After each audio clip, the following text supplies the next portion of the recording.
വിതുര പൊന്മുടി സീതാതീർത്ഥം റോഡിന് സമീപം ജനവാസ മേഖലയിൽ കാട്ടുപോത്തിറങ്ങി. പൊന്മുടിയിലെ വനംവകുപ്പ് ഗൈഡുമാരാണ് ദൃശ്യം പകർത്തിയത്.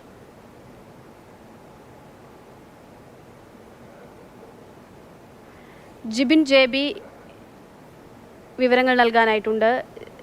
ജിബിൻ, ഇത് പകൽ സമയത്തെ ദൃശ്യങ്ങളാണ് കാണുന്നത്. രാത്രി സമയത്തൊക്കെ ഈ മേഖലയിൽ റോഡുകളിൽ ഉൾപ്പെടെ കാട്ടുപോത്തിറങ്ങുന്ന സംഭവം റിപ്പോർട്ട് ചെയ്യപ്പെട്ടിട്ടുണ്ട്. ഇതെപ്പോഴത്തെ ദൃശ്യമാണ്? ഈ വിതുര വനമേഖലയോട് ചേർന്നുള്ള ജനവാസ മേഖലകളിലാണ് ഇപ്പോൾ ഈ കാട്ടുപോത്ത് ഇറങ്ങുന്നത് പതിവ് കാഴ്ചയായിക്കൊണ്ടിരിക്കുന്നത്.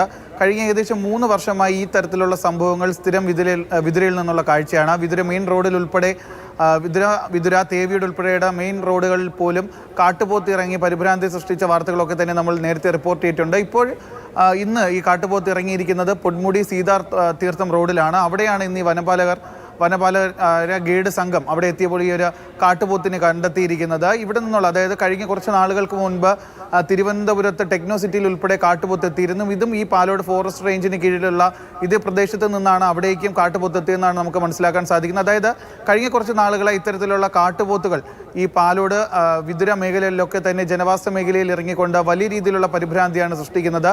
പേപ്പാറ മേഖലയിലൊക്കെ തന്നെ ഇത് വലിയ രീതിയിൽ മനുഷ്യനെ ആക്രമിക്കുന്നുണ്ട്.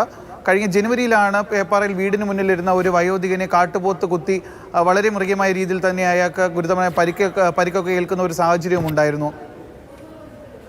ശരി, ജിബിനാണ് വിവരങ്ങൾ നൽകിയത്. വിതുര റോഡിൽ വീണ്ടും കാട്ടുപോത്തിനെ കണ്ടിരിക്കുന്നു. വനംവകുപ്പ് ഗൈഡുമാർ പകർത്തിയ ദൃശ്യങ്ങളാണ്.